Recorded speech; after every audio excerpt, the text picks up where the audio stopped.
الدین اولیاء محبوب الہی جن کا مزار دلی میں ہے، اور بہت سارے لوگ یہاں پر ایسے بھی خوش نصیب ہیں جنہوں نے ان کے مزار پر حاضری دیا ہے، ان سے فیض پایا ہے، ان کے آستانے پر سلامی پیش کی ہے۔ اللہ تبارک و تعالی ہم سب کو بھی ان کے آستانے پر حاضری دینے کی توفیق عطا فرمائے۔ حضرت نظام الدین اولیاء محبوب الہی جب دلی میں گئے تو اسلام کا پرچم کس طرح سے لہرایا اور کس طرح سے لوگوں پر شفقت اور مہربانی فرمائی، آپ سماعت فرمائے، 2-3 منٹ وقت ہے۔ حضرت نظام الدین اولیاء رحمت اللہ علیہ نے ایک جگہ اپنا آستانہ بنا لیا اور ٹھہر گئے، قیام فرمایا اور وہیں سے تبلیغ فرمانے لگے۔ سامنے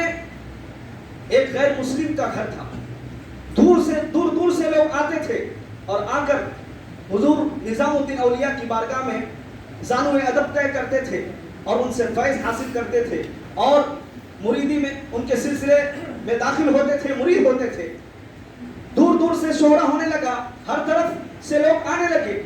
لیکن نظام الدین اولیاء محبوب الہی نے اپنے مرید سے کہا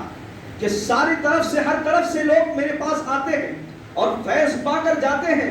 یہ سامنے جو گھر نظر آ رہا ہے اس میں سے کبھی کوئی نکل کر نہیں آیا، آخر پتہ کرو تو یہ اس گھر میں کون رہتا ہے۔ مرید جاتا ہے، جانے کے بعد پتہ کرتا ہے، پتہ کرنے کے بعد جب واپس آ کر بتایا حضور ایک غیر مسلم ہے اور ایک میاں بیوی، شوہر اور بیوی دونوں اس گھر میں رہتے ہیں،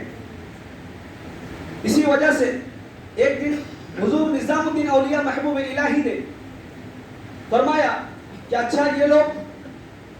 اپنے کھانے پینے کا سامان کیسے اکٹھا کرتے ہیں؟ تو مرید نے کہا کہ اس کی عورت جاتی ہے اور جانے کے بعد رات میں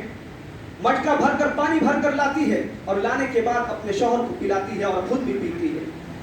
نظام الدین اولیاء محبوب الہی نے اپنے چہرے پر نقاب ڈالا، رات کا سناٹا ہے اور مشکیزہ بھرا ہوا پانی سے اٹھایا اور اٹھانے کے بعد اس کے گھر کے سامنے لے جا کر رکھ دیا اور دروازے پر دستک دے کر چلے آئے۔ جب عورت باہر نکلی، نکلنے کے بعد دیکھتی ہے پانی کا مشکیزہ بھرا ہوا ہے، پانی کا مشک رکھا ہوا ہے، اٹھا کر لے کر گھر میں چلی گئی۔ 1 دن ہو گیا، 2 دن ہو گیا، 3 دن تک حضرت نظام الدین اولیاء محبوب الہی لگاتار اس کے گھر پر پانی کا مشکیزہ رات میں بھر کر رکھ دیتے تھے۔ وہ عورت آتی تھی اور پریشان ہو جاتی تھی کہ آخر مجھے کوئی نظر نہیں آتا ہے لیکن پانی لے کر کون آتا ہے، یہاں پر مجھ پر اتنا مہربان اور مشفق کون ہو گیا ہے جو مجھ پر مہربانی کر رہا ہے اور میرے گھر تک پانی پہنچا رہا ہے۔ تیسرے رات میں جب حضرت نظام الدین اولیاء پانی کا مشکیزہ لے کر گئے، وہ رات کو چھپ کر دیکھنے لگے کہ آخر آتا کون ہے، میں دیکھوں تو صحیح کہ آتا کون ہے، مجھ پر اتنا مہربان کون ہے۔ حضرت نظام الدین اولیاء نے اپنے چہرے کو ڈھکا ہوا پانی کا مشکیزہ لے کر آئے اور جیسے ہی رکھا اور آہٹ ملی، آواز ہوئی، فوراً دروازے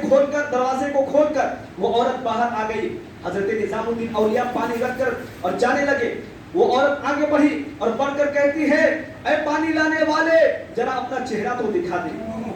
ذرا اپنا چہرہ تو دکھا دے۔ حضرت نظام الدین اولیاء محبوب الہی اس بات کو بتانا نہیں چاہتے تھے، لیکن جب اس نے ضد کیا تو حضرت نظام الدین اولیاء نے اپنے نقاب کو ہٹا دیا۔ وہ عورت دیکھتی ہے اور دیکھ کر کہتی ہے، یہ چہرہ تو کسی جھوٹے کا نہیں بلکہ سچے کا لگتا ہے، کسی عاشق رسول کا لگتا ہے، کسی اللہ کے نیک بندے کا لگتا ہے۔ حضرت نظام الدین اولیاء نے اس کو اپنے بارے میں بتایا اور ساری بات بتائی۔ بتانے کے بعد کہا کہ ہم یہاں پر آئے ہیں اور دین کی نشر و اشاعت کر رہے ہیں۔ حضرت نظام الدین اولیاء کے چہرے کو دیکھ کر وہ دیوانی ہو گئی۔ صبح میں آئی اپنے شوہر کو لے کر اور دونوں لوگوں نے اسلام قبول کر لیا اور حضرت نظام الدین اولیاء کے ہاتھ پر کلمہ پڑھ لیا، لا الہ الا اللہ محمد رسول اللہ، اور اسلام میں داخل ہو گئے۔ تو بتانے کا مقصد یہ ہے کہ اللہ والوں کی ذات اتنی عظیم ہے کہ جو ان کے دامن سے وابستہ ہوتا ہے، جو ان سے نسبت رکھتا ہے، جو ان سے محبت کرتا ہے، صرف دنیا میں نہیں بلکہ آخرت میں بھی ان کی محبت ہمیں خوشی دلائے گی